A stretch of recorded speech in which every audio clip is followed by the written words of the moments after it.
السلام علیکم ورحمۃ اللہ وبرکاتہ۔ میں ہوں عادل حسن اور آپ دیکھ رہے ہیں ہمارا یوٹیوب چینل ہسٹری ود اسلام۔ ایک ایسی جنت جو اس دنیا میں ایک انسان نے بنائی، لیکن وہ اپنی بنائی ہوئی جنت میں داخل نہیں ہو پایا۔ یہ واقعہ ایک ایسے مغرور بادشاہ کا ہے جس نے اس دنیا میں سونے چاندی کا ایک شہر بنایا، لیکن وہ چاہ کر بھی کبھی بھی اس کے اندر داخل نہیں ہو پایا۔ آئیے جانتے ہیں آخر کیا ہوا تھا اس کے ساتھ۔ آپ دیکھ رہے ہیں ہمارے یوٹیوب چینل ہسٹری ود اسلام پر سداد اور اس کی جنت۔ اس دنیا میں بہت سی جوراور قومیں آئی ہیں جو اپنی سرکشی اور مغروریت کی وجہ سے دنیا سے مٹا دی گئیں۔ ایسی ہی ایک قوم تھی جس کو قوم عاد کے نام سے جانا جاتا تھا۔ قوم عاد بہت طاقتور اور عظیم قوم گزری ہے۔ ان کی طرف اللہ تعالیٰ نے اپنے پیارے نبی حضرت ہود علیہ السلام کو بھیجا تھا، لیکن قوم عاد نے ان کا انکار کیا اور اس کے اوپر اللہ تعالیٰ کا دردناک عذاب نازل ہوا۔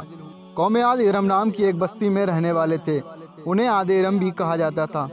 قوم عاد بہت لمبے اور مضبوط تھے۔ قوم عاد اردن کے پاس نبا میں آباد تھے۔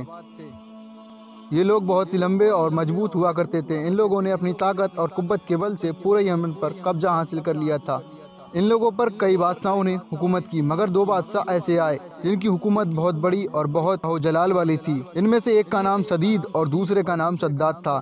یہ ایک دوسرے کے بھائی تھے اور ان لوگوں نے اپنے زمانے میں بے شمار لشکر اور خزانے جمع کیے تھے۔ یہ دونوں بھائی ارم بن سام بن نوح کی اولاد میں سے تھے۔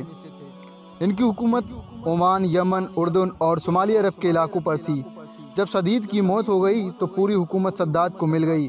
اس نے تمام قبائلی سردار اور بادشاہوں کو اپنا فرمانبردار بنا لیا اور اس طرح پورا جنوبی عرب ان کے حکومت میں داخل ہو گیا، یہاں تک کہ اس نے اپنی حکومت بلندی تک پہنچایا۔ اس حکومت نے اسے اتنا متکبر اور مغرور بنا دیا، اس نے خدائی کا دعویٰ کر ڈالا۔ اس زمانے کے علماء اور پیغمبر کے پیروکار نے خدا کے عذاب سے بہت سمجھایا، مگر وہ کہنے لگا جب میرے پاس دولت، ثروت، سب کچھ ہے تو خدا کی عبادت کی کیا ضرورت ہے، اور اب میں کسی کی عبادت نہیں کروں گا۔ اس سرکش بادشاہ سداد نے حضرت ہود علیہ السلام سے جنت کے بارے میں سن رکھا تھا کہ جنت کیسی ہوگی، اس کی خوبصورتی اور نعمتوں کا کیا عالم ہوگا، اسی لیے اس نے زمین پر جنت بنانے کا ارادہ کیا۔ وہ کہتا تھا کہ مجھے اللہ تعالیٰ کی بنائی ہوئی جنت کی ضرورت نہیں، ایسی جنت تو میں خود دنیا میں ہی بناؤں گا۔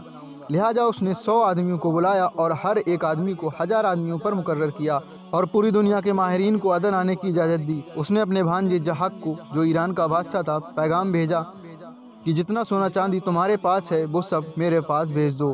جہاک نے ایسا ہی کیا۔ اس نے تمام سرداروں اور حکمرانوں کو حکم دیا کہ سونے چاندی کی کان سے اینٹیں بنا کر بھیجیں اور کوہ عدن پر ایک شہر 10 کوس چوڑا اور 10 کوس لمبا بنانے کا حکم دیا۔ اس کی بنیاد اتنی گہری کھودی گئی کہ زمین سے پانی نکل آیا اور اس کی بنیاد میں سنگ سلیمانی بھروایا گیا۔ جب بنیادیں بھر کر زمین کے برابر ہو گئیں تو اسے سونے چاندی کی اینٹوں سے چنوانے کا حکم دیا گیا۔ ان دیواروں کی اونچائی اس زمانے کے حساب سے 100 گز رکھی گئی تھی۔ جب سورج نکلتا تو اس کی چمک سے اس پر نگاہ نہ ٹھہرتی تھی۔ یوں شہر کی 4 دیواری بنائی گئی تھیں۔ اس کے بعد 4 دیواری کے اندر 1000 محل تعمیر کیے گئے تھے اور ہر محل 1000 ستونوں والا تھا اور ہر ستون جواہرات سے جڑے ہوئے تھے۔ اس کے بعد شہر کے درمیان ایک نہر بنائی گئی تھی اور اس نہر سے ہر محل میں چھوٹی چھوٹی نہریں لائی گئیں۔ ہر محل میں حوض اور فوارے بنائے گئے۔ ان محلوں کی دیواریں اور فرش یاقوت اور مرجان سے سجائی گئیں۔ نہروں کے کنارے ایسے درخت لگائے گئے جن کی جڑیں سونے کی اور شاخیں اور پتے زمرد کے تھے۔ ان کے پھل موتی، یاقوت اور دوسرے جواہرات سے بنا کر ٹانگے گئے تھے۔ شہر کی دکان اور دیواروں کو مشک زعفران سے تیار کیا گیا تھا۔ یاقوت کے خوبصورت پرندے چاندی کی دیوار پر بنوائے گئے جن پر پہرے دار اپنی باری سے پہرا کر دیتے تھے۔ جب یہ تعمیر مکمل ہو گئی تو حکم دیا گیا سارے شہر میں ریشم کے قالین بچھا دیے جائیں۔ پھر نہروں میں سے کسی میں شربت، کسی میں دودھ، کسی میں شہد اور کسی میں میٹھا پانی جاری کیا گیا۔ روایت میں آتا ہے کہ اس جنت کو بنانے میں 300 سال لگے تھے اور سداد کی عمر 900 سال کے قریب تھی۔ اس شہر کے مکمل ہونے کے بعد سداد اپنے لاؤ لشکر اور تکبر والے انداز میں شہر کی طرف روانہ ہوا۔ جب وہ شہر کے پاس پہنچا تو سارے شہر والے اس کے استقبال کے لیے شہر کے دروازے پر آ گئے اور اس پر ہیرے جواہرات لٹانے لگے۔ ابھی اس نے اپنا ایک پاؤں گھوڑے کی رکاب سے نکال کر دروازے پر رکھا ہی تھا، اس نے ایک اجنبی شخص کو اپنے قریب کھڑا دیکھا۔ اس نے پوچھا تو کون ہے؟ اس نے کہا میں ملک الموت ہوں۔ سداد نے پوچھا تم کیوں آئے ہو؟ اور اس پر ملک الموت نے کہا تیری جان نکالنے۔